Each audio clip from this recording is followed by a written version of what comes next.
Hello बच्चों, आप सभी का हमारे चैनल आइडियल देव क्लासेस में स्वागत है। बच्चों, आज हम आपके लर्निंग आउटकम आधारित लर्निंग गेम सामग्री लेके आए हैं जिसमें विषय गणित है, जो कक्षा 7वीं के लिए। और इस पुस्तक को सत्र 2022-23 में किसके द्वारा बनाया गया है? मध्य प्रदेश राज्य शिक्षा केंद्र भोपाल द्वारा। इसमें आज हम आपके लिए क्या लेके आए हैं? वर्कशीट 15। वर्कशीट 15 में क्या दिया है? वर्कशीट यहाँ लिखा हुआ नहीं था, हमने पेन से लिख के बताया है। वर्कशीट 15 महत्तम समापवर्तक। महत्तम समापवर्तक। तो चलिए, इसमें क्या है? महत्तम समापवर्तक में उदाहरण है 8 और 12 के महत्तम समापवर्तक ज्ञात कीजिए। यहाँ क्या दिया है? 8 और 12 का आपको महत्तम समापवर्तक ज्ञात करना है। तो यहाँ लिख देते हैं 8 और 12 का महत्तम समापवर्तक। सबसे पहले आप क्या निकाल लीजिए? गुणनखंड। किसके? 8 के गुणनखंड। 8 के गुणनखंड क्या होगा? 1 2 4 8। इसी प्रकार 12 के गुणनखंड निकाल लीजिए। 12 गुणनखंड क्या हो गए? 1 2 3 4 6 और 12। अब इसमें आप क्या निकाल लेंगे? सार गुणनखंड। सार गुणनखंड हमने इसके पहले की वर्कशीट में बताया है। क्या होता है सार गुणनखंड? जो दोनों संख्याएं होती हैं, उन दोनों संख्या में जो संख्या होती है वह क्या कहलाता है? सार गुणनखंड। तो देख लेते हैं इन दोनों में क्या है। इसमें भी 1 है, इसमें भी 1 है, इसमें 2 है और यहाँ पे 4 है। तो दोनों में उभयनिष्ठ गुणनखंड क्या है? 1 2 और 4। और यही उभयनिष्ठ गुणनखंड क्या कहलाते हैं? सार गुणनखंड। तो सार गुणनखंड क्या हो गए आपके? 1 2 और 4।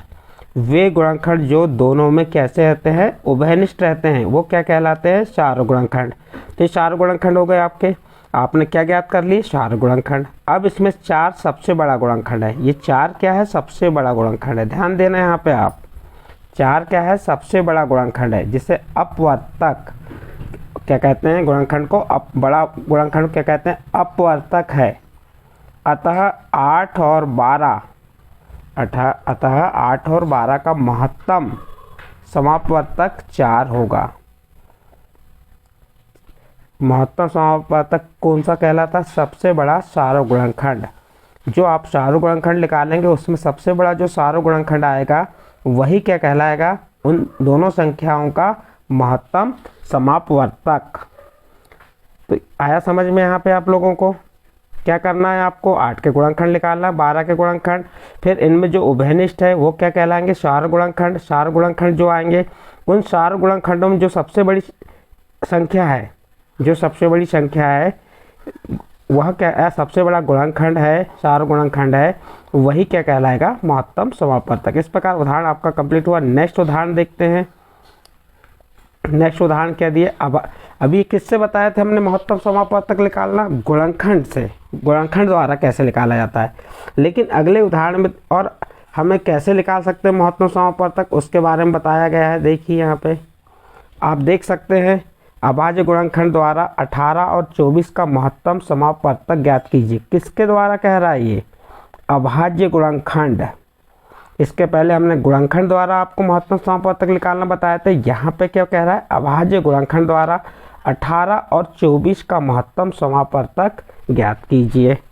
चलिए देखते हैं अब क्या दिया है इसमें। 18 और 24 का महत्तम। 18 के अभाज्य गुणनखंड कैसे निकालेंगे? आप इस प्रकार से 18 लिख दीजिए, जैसे यहाँ पे लिखा हुआ है, ये 18 लिख दिए। अब इसमें कौन से अभाज्य गुणनखंड? अभाज्य संख्या कौन सी? 2 का भाग देंगे। 2 का भाग 18 में दी, कितने बार गया? 9 बार। फिर 2 का भाग जाएगा क्या? नहीं जाएगा। फिर किसका देंगे? 3 का। 3 का 9, कितने बार गया? 3 बार। फिर 3 में किसका जाएगा? 3 का। 3 एकम 3। तो ये 18 के अभाज्य गुणनखंड निकल गए, 2 3 3। इसी प्रकार किसके निकालेंगे? 24 के अभाज्य गुणनखंड निकालेंगे। 24 में पहले किस अभाज्य संख्या का भाग देंगे? 2 का। तो कितने बार जाएगा भाग? 2 एकम 2, 2 दूनी 4, 12 बार गया। 12 में भी 2 का भाग चल जाएगा, तो कितने बार जाएगा? 6 बार।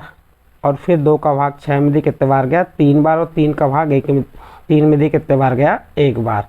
इस प्रकार 24 के अभाज्य गुणनखंड। ये अभाज्य गुणनखंड आपके निकल गए ना। यहाँ पे ये लिख दिया आपने 18 के और 24 के अभाज्य गुणनखंड। अब इनमें देखिए, ये 2 2 3 3, ये क्या है? 2 एवं 3 उभयनिष्ठ है दोनों में। और वो क्या कहलाएंगे, चार गुणनखंड कहलाएंगे, 2 और 3। तो 2 एवं 3 महत्तम समापवर्तक बराबर होता है 4 गुणनखंड यानी अभाज्य का गुणनफल यानी 4 गुणनखंड का गुणनफल यानी गुणा।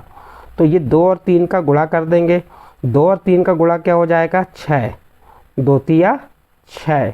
तो ये जो 6 है ये क्या कहलाएगा, इसका महत्तम समापवर्तक। क्या कहलाएगा, महत्तम समापवर्तक। क्लियर हुआ यहाँ पे आपको महत्तम कैसे निकालना है। अभाज्य गुणनखंड विधि से इस प्रकार से निकाल सकते हैं, उनमें जो उभयनिष्ठ या 4 गुणनखंड आते हैं उन दोनों का क्या कर देंगे, गुणा कर देंगे, तो हमें क्या मालूम हो जाएगा, महत्तम समापवर्तक। चलिए इसको आगे बढ़ा के देखते हैं। ये दिया है महत्तम समापवर्तक 2 × 3 = 6। अब इससे संबंधित कुछ प्रश्न दिए हैं। अभ्यास 1 दिया है, देखते हैं इस अभ्यास 1 में क्या दिया है। 18 और 48 के महत्तम समापवर्तक ज्ञात कीजिए। किसके ज्ञात करना है आपको, 18 और 48 से क्या ज्ञात करना है, महत्तम समापवर्तक। अब इसको 2 विधि से कर सकते हैं, एक गुणनखंड द्वारा भी निकाल सकते हैं और दूसरा अभाज्य गुणनखंड। आपको जो विधि अच्छी लगे उससे कर सकते हैं। हमने यहाँ पे आपको किस विधि से बताया है, गुणनखंड विधि से कैसे महत्तम समापवर्तक निकालते हैं। तो सबसे पहले 18 गुणनखंड क्या हो जाएंगे, 1 2 3 6 9 18। और 48 के गुणनखंड क्या होंगे, 1 2 3 4 6 8 12 16 24 48। अब इसमें आपको क्या ढूंढना है, 4 गुणनखंड जो दोनों में होंगे। दोनों में 1 है, एक 4 गुणनखंड हो गया। दोनों में 2 है, दूसरा 4 गुणनखंड हो गया। दोनों में क्या है, 3 है, तीसरा 4 गुणनखंड हो गया। और दोनों में क्या है, 6 है, ये चौथा 4 गुणनखंड आ गया आपका। 4 1 2 3 और 6 दोनों में उभयनिष्ठ है, दोनों में उभयनिष्ठ है तो क्या कहलाएंगे, 4 गुणनखंड। उसके अलावा और देख लीजिए 9 यहाँ पे है लेकिन 48 वाले में नहीं है, 18 है लेकिन इसमें नहीं है। तो इस प्रकार से ये आपके क्या आ गए, 4 गुणनखंड 1 2 3 और 6। अभी हमने आपको बताए थे, क्या बताए थे, यहाँ पे सबसे बड़ा गुणनखंड क्या है, 6। सबसे बड़ा 4 गुणनखंड क्या है, 6 है। और जो सबसे बड़ा 4 गुणनखंड होता है वही क्या कहलाता है, आपका महत्तम समापवर्तक कहलाता है। तो यहाँ पे सबसे बड़ा 4 गुणनखंड क्या है, 6 है। तो इसका 18 और 48 का महत्तम क्या आ जाएगा, 6। और एक बार और चेक कर सकते हैं आपकी सही है गलत, क्योंकि 6 का भाग 18 में भी जाना चाहिए, 48 में भी। 6 3 18 और 48 में कितने बार जाएगा, 6 का पहाड़ा पड़े, 6 5 30, 6 6 36, 6 7 42, 6 8 48। यानी कि ये आपका क्या हो गया, 48 और 18 का महत्तम समापवर्तक। इस प्रकार से आपका प्रश्न क्रमांक 6 कंप्लीट हुआ। नेक्स्ट अगला प्रश्न देखते हैं।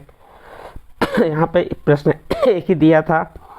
इस प्रकार से हमने आपको जो क्या महत्तम समापवर्तक गुणनखंड विधि और अभाज्य गुणनखंड विधि से कैसे निकालना यह बताया है। आप इस पर और ध्यान दीजिए कि यहाँ वर्कशीट छपा नहीं था, इसलिए हमने पेन से लिख के बता दिए। यदि वर्कशीट 15 आपके समझ आई तो आप हमारे चैनल आइडियल देव क्लासेस सब्सक्राइब कीजिए, लाइक कीजिए, अन्य ग्रुप में शेयर जरूर कीजिए।